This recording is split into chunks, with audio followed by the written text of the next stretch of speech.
Olá, um dos objetivos desse canal é reforçar conceitos, né, que podem ser utilizados quando dá aplicação de provas em concursos, por exemplo. Então aqui hoje a gente vai ter a oportunidade de analisar uma prova que eu acabei de aplicar na turma de graduação, onde vão ser explorados esses conceitos aqui, ó, lei de Newton da viscosidade, força de empuxo, manometria, força sobre comportas e a equação de Bernoulli.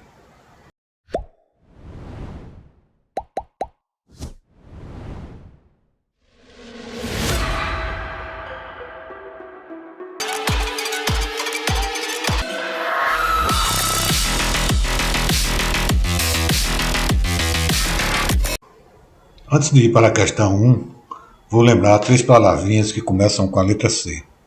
Cadastre-se, comente e compartilhe, que aí você vai estar dando uma força ao nosso canal. Bom, a primeira questão ela diz o seguinte: duas comportas quadradas fecham duas aberturas em um conduto conectado a um reservatório de água. Quando o nível de água H atinge 5 metros, é desejável que as duas comportas abram ao mesmo tempo. Determine o peso da comporta homogênea horizontal e a força horizontal R, atuando na comporta vertical, para manter as comportas fechadas até que esse nível seja atingido. O peso da comporta vertical pode ser desprezado e as duas comportas são articuladas em uma de suas extremidades, as rótulas, uma aqui e outra aqui. E o atrito nessas rótulas é desprezado. Então vamos focar primeiro a atenção aqui nessa comporta horizontal de 4 por 4 metros, quadrada portanto. Né? Então, devido à presença de água nessa tubulação, cria-se uma força de pressão hidrostática aqui sobre a comporta, que vai estar por a comporta ser horizontal, a pressão está homogeneamente distribuída, né? E a força resultante vai estar então apontando para o centroide da área de 4 por 4 metros.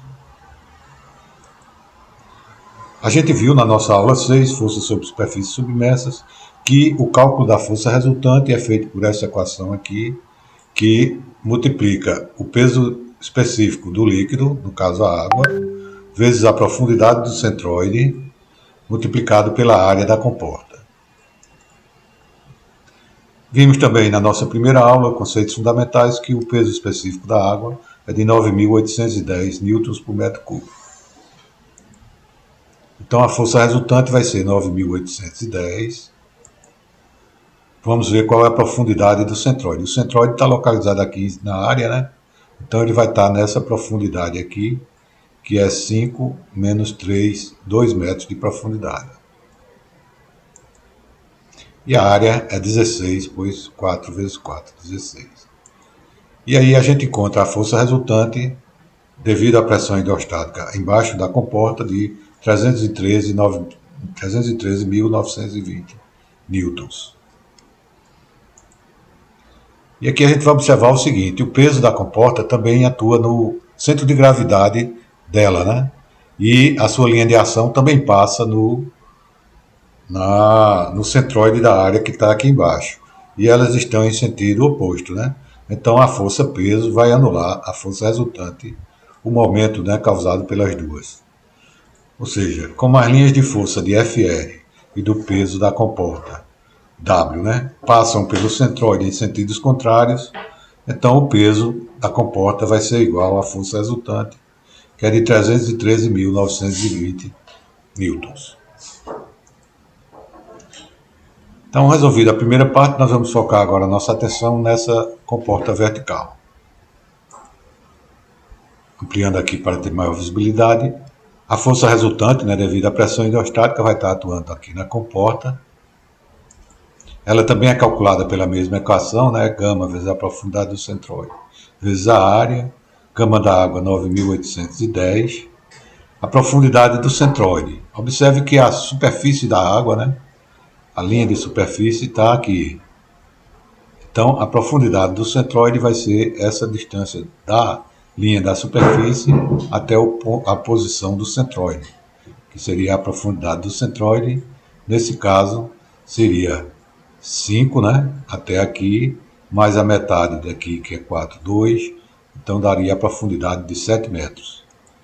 E aí, multiplicado pela área, gerou uma força resultante de 1.098.720 newtons. Vimos ainda na mesma aula 6 que, para a gente definir, né, a força resultante, a gente precisa encontrar o ponto de aplicação onde ela está atuando, né? E isso é dado por essa coordenada YR, que nós vimos lá na nossa aula 6, que é dada por esta equação aqui. Então, o YR é o eixo Y, né, ele acompanha a superfície que a gente está estudando, no caso da comporta. E o YR é a distância saindo da linha de superfície, né, até o ponto de aplicação da força resultante, é o nosso YR. Okay? E é dado por essa equação, né? E aqui é um segundo momento de área em relação ao eixo que passa pelo centroide da área. E a gente viu na nossa aula número 5, que lidava sobre momentos de área, que esse momento de área aqui, esse segundo momento, é base vezes altura ao cubo sobre 12, quando a área é retangular. Como um quadrado é um retângulo, né, específico, então aqui a gente vai ficar base vezes altura ao cubo sobre 12, dividido pelo y do centroide. O y do centroide também é partindo da linha de superfície, acompanhando o eixo y até a posição do centroide. Observe que nesse caso ele vai ser igual à profundidade do centroide, porque a comporta está na vertical. Então, vezes 7, e a área continua sendo 16, porque a comporta também é de 4 por 4. E aqui a gente vai somar o YC, e a gente chega que a posição de aplicação da força, o YR, é de 7,19 metros. Aí é bom a gente observar que ele é um pouquinho abaixo do Y do centroide, né? E esse pouquinho abaixo é definido por essa razão aqui. Então, 7,19 metros é a nossa distância da linha de superfície ao ponto de aplicação da força. E aí a gente vai então para resolver essa questão, considerando que a comporta está em equilíbrio, o somatório dos momentos em relação à rótula ou aqui tem que ser igual a zero, né? Então o momento dessa força resultante, que é o produto do valor da força por essa distância ao eixo de rotação, tem que ser igual ao produto do valor dessa força vezes essa distância até o eixo de rotação. Então, a força resultante, né? Essa distância aqui vai ser essa distância toda, que são 9 metros, menos o YR que a gente acabou de calcular. E do outro lado nós temos essa distância que é 4, vezes o valor da força R. E aí, resolvendo aqui para R, nós encontramos uma força resultante de 497,17 kN, né? E aí a questão foi resolvida. Então vamos para a questão 2. Ela diz o seguinte: jatos com pequeno diâmetro e alta pressão são usados para cortar diversos materiais. Se os efeitos viscosos são desprezados, estime a pressão necessária para produzir um jato com diâmetro de 0,1 milímetros e velocidade de 700 metros por segundo. Determine também a vazão. Então, a gente nota a presença dessa frase aqui, se os efeitos viscosos são desprezados. Isso aqui é uma dica direta para a gente aplicar a equação de Bernoulli que a gente viu lá na nossa aula 10. Está aqui ela aplicada entre dois pontos, o ponto 1 e o ponto 2. Então nós vamos escolher esses dois pontos. Vamos colocar então o ponto 1 aqui dentro do reservatório que vai estar sob pressão e o ponto 2 aqui imediatamente na saída do furo de 0,1 milímetros, já no jato aqui exposto à atmosfera. E aí nós vamos considerar que essa distância aqui não vai ser tão considerável e a gente pode desprezar essas duas cotas Z1 e Z2 em relação a um referencial. Como o nosso ponto 2, que foi escolhido, ele está sujeito por todos os lados aqui à pressão atmosférica, a gente pode cancelar também esse termo, porque quando a gente trabalha com pressão manométrica, a pressão atmosférica é igual a zero. E ainda, se a gente considerar que o diâmetro de 1/10 de milímetro aqui é bem menor do que o diâmetro nessa outra região do nosso ponto 1 aqui, nós também podemos considerar que a velocidade aqui no ponto 1 pode ser desprezada. Vamos dar só uma checada nisso aí, tá certo? Então, digamos que essa região aqui tenha 1 centímetro de largura, o diâmetro, né? 1 centímetro.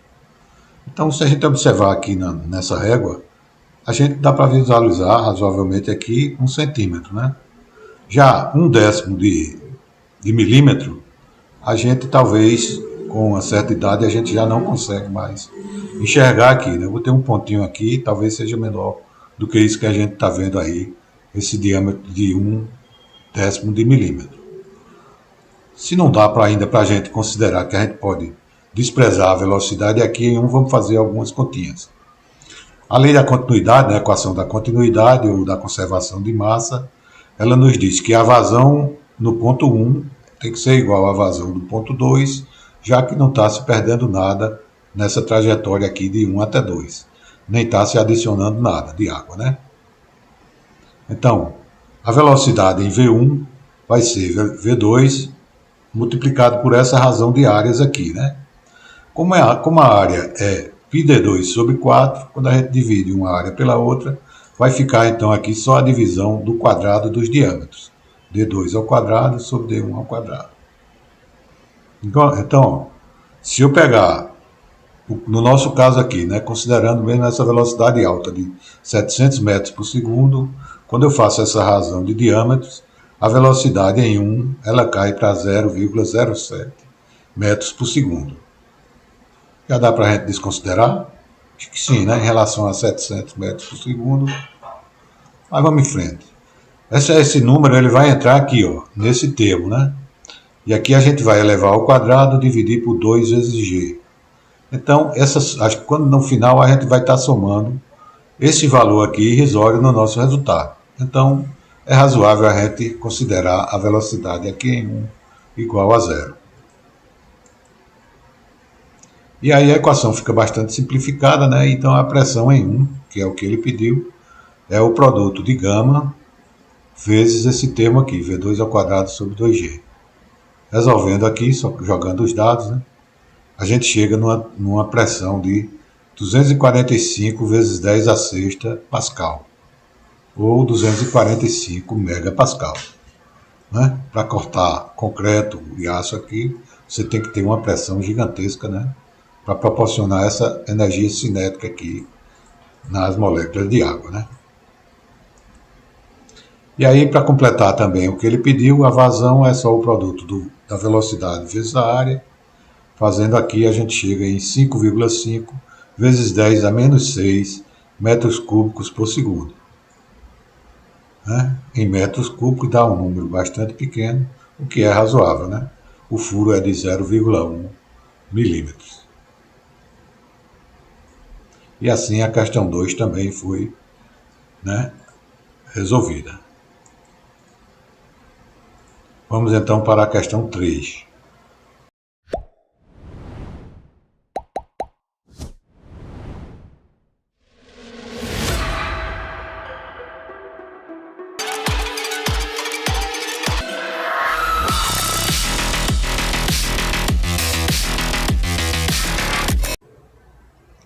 Então, a terceira questão. Um cilindro de 30 centímetros de diâmetro, 60 centímetros de comprimento, flutua em um reservatório aberto contendo um líquido com um peso específico γ. Aqui está o cilindro. Um manômetro de tubo em U é conectado ao reservatório, aqui do lado direito.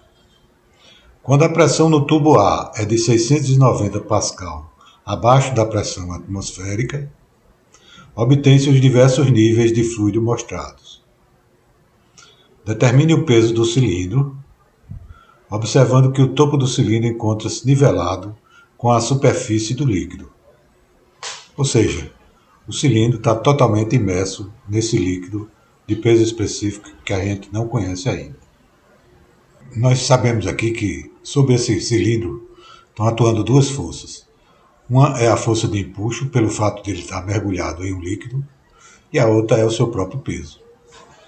Lá na nossa aula número 8, a gente viu sobre força de empuxo e a gente aprendeu que a força de empuxo corresponde ao peso do volume de líquido deslocado.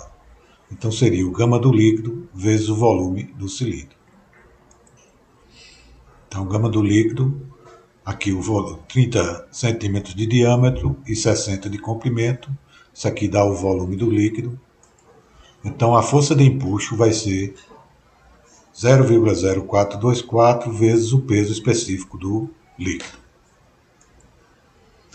Também vimos na nossa aula que tratava de manometria e hidrostática, na nossa aula 4, que a pressão ela varia linearmente com a profundidade. E em decorrência disso, existem várias formas de a gente resolver esse problema, atacando as pressões ao longo desse tubo manométrico. Eu vou utilizar uma delas aqui. Eu vou partir desse ponto A, cuja pressão é menos 690 pascal, e vou seguir ao longo da tubulação. Quando eu for descendo, eu vou somar essa coluna de líquido aqui, pressão vezes o gama, né? Então, estamos no ponto A. Para chegar nesse ponto, somamos essa coluna de água. Gama da água vezes a altura, 0,3 metros. Para chegar nesse segundo ponto, nós somamos o gama desse fluido manométrico vezes a altura. O problema está dizendo que a densidade relativa do fluido é 1,5. Então, o peso específico desse fluido vai ser 1,5 vezes o peso específico da água, multiplicado pela altura, 75 centímetros. Então, substituindo os valores aqui e calculando, a gente chega que a pressão nesse ponto é igual a 13.289 pascal. Em decorrência da lei da hidrostática, também a gente sabe que a pressão em dois pontos, né, que estão no mesmo líquido e na mesma profundidade, o caso aqui da setinha vermelha e da azul, eles estão sob a mesma pressão. Então a pressão aqui nesse ponto de interface entre os dois líquidos também é 13.289. E aí nós podemos calcular essa pressão por esse lado aqui, fazendo o gama do líquido vezes a profundidade, seria a profundidade daqui até aqui, 1,05 metro. Então o gama do líquido vai dar 12.656 newtons por metro cúbico. E aí agora ficou fácil, porque basta a gente igualar a força de empuxo ao peso, que é o que é pedido na questão, né? Determine o peso do cilindro. E aí a gente faz o peso igual a 0,424 vezes o gama do líquido, dando um peso de 537 newtons. E assim a gente conclui a terceira questão. E aí passamos imediatamente para a quarta. Então aqui a gente tem um medidor de Venturi, né? Medidor de vazão. Determine a vazão volumétrica através do medidor do tipo Venturi se o efeito da viscosidade for desprezível e o fluido for água. Então, novamente aparece aqui a frase mágica, né? Se o efeito da viscosidade for desprezível, que nos indica que a gente deve usar a equação de Bernoulli, que nós vimos lá na nossa aula 10. Entre dois pontos, o ponto 1 e o ponto 2. E aí nós vamos escolher o ponto 1 aqui, na altura dessa tomada de pressão estática aqui, com esse manômetro, aqui no centro, e o ponto 2 aqui na seção menor, onde tem essa segunda tomada de pressão, com esse segundo manômetro. E aí nós vemos que o ponto 1 e o ponto 2 estão na horizontal, a gente pode cancelar essas coordenadas de cota, né, em relação a um referencial. Substituindo os valores aqui, a gente chega numa equação com duas incógnitas, né? Vamos ter de nos valer da equação da continuidade para colocar uma velocidade em função da outra, nesse caso aqui. E essa equação da continuidade ou conservação de massa nós vimos lá na aula 9, quando vimos a aplicação do teorema do transporte de Reynolds. E ela diz que a vazão na seção 1 é igual à vazão na seção 2. E aí, novamente, né, o V1 vai ser o V2 multiplicado por essa razão entre áreas aqui. Como a área é πd2 sobre 4, isso aqui vai resultar numa razão entre diâmetros ao quadrado, né? D2 sobre 2 dividido por D1 ao quadrado. Né?